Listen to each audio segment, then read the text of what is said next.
Today, we're diving into something that's sometimes called an irritable heart. You know that feeling when old fears just take over? We're going to look at the science of why that happens and, more importantly, how we can start to move past it towards what you might call self-mastery. So, let me ask you something. Have you ever had a huge reaction to a tiny little problem? Like a surge of panic or anger that feels completely out of proportion to what just happened? If you're nodding along, you are definitely not alone. And guess what? There's a very real biological reason for it. And here's the real puzzle we're going to unpack today. That giant reaction, it might actually be your body remembering a danger that your conscious mind has totally forgotten about. It's like a physical echo from your past playing out in the here and now. So let's get right into it with our first idea, the body's echoing alarm. We're going to explore how these echoes get lodged in our nervous system and why they can feel so incredibly powerful long after the original danger is gone. This quote really gets to the core of it. The research is pretty clear. Our bodies can literally hold on to the memory of danger. We remember that feeling of a threat, even when our conscious mind can't really recall the specific story of what caused it. It's kind of wild when you think about it. The scientific name for this is implicit memory. The best way to think of it is as the felt sense of a threat stored deep down in your nervous system. This isn't a story you tell yourself, it's a gut reaction, an automatic physical thing that happens before you even have time to think. Okay, so how does this actually work inside us? Well, it all comes down to something called the heart-brain threat axis. This is basically the biological wiring behind that automatic alarm system we've been talking about.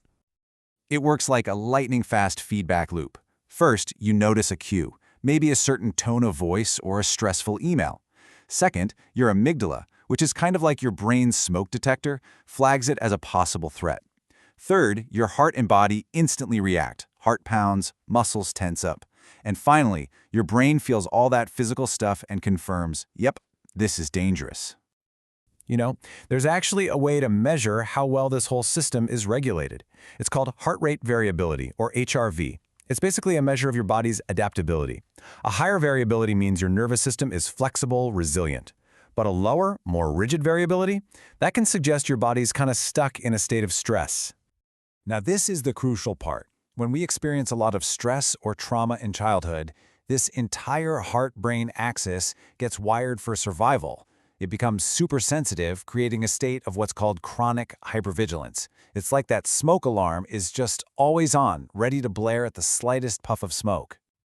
Living with an alarm that's always on means you develop ways to cope. You have to. And that brings us to these coping habits that we eventually need to outgrow. The strategies that once kept us safe, but now, well, they might be the very things holding us back. You can draw a straight line from a childhood survival tactic to an adult habit. Think about it. If becoming invisible kept you safe as a kid, you might struggle with social anxiety now. If appeasing danger was the best strategy, that can look a lot like people-pleasing as an adult. And if being perfect was the only way to feel safe, yeah, that can easily turn into perfectionism and being super critical of yourself. I really want to emphasize this point. These adult habits are not character flaws. They are not weaknesses. They are deeply learned, automatic, body-led reactions that were once absolutely necessary for your protection. They're just outdated survival skills. But here's the really good news. We are not stuck with this old wiring. And this brings us to the most hopeful part of our explainer. We can actually rewire the fear response. We can change how our brains and bodies react to stress. How is this possible? It's all because of this remarkable quality of our brains called neuroplasticity. It just means our brains aren't fixed, they can change. We have this incredible ability to create new neural pathways and literally update old fear-based emotional memories. So how do we do this? Science points to two main ways. The first is called extinction. Think of it like building a new, safer path right next to an old, scary one. The old path is still there, but you learn to use the new one.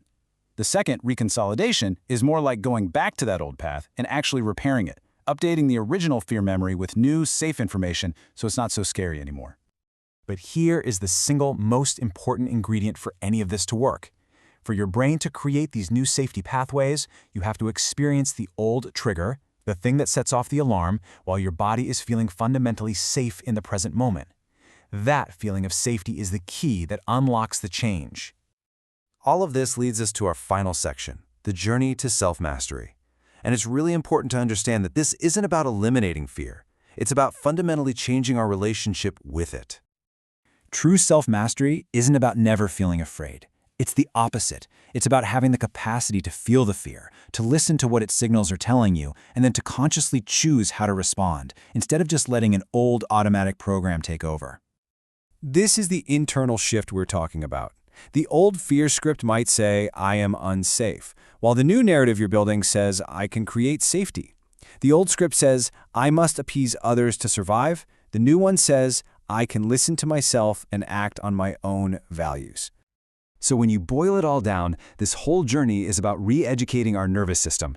We're teaching it to work for the adult we are today, with our goals and our dreams, instead of just continuing to run emergency protocols for a child who is no longer in danger.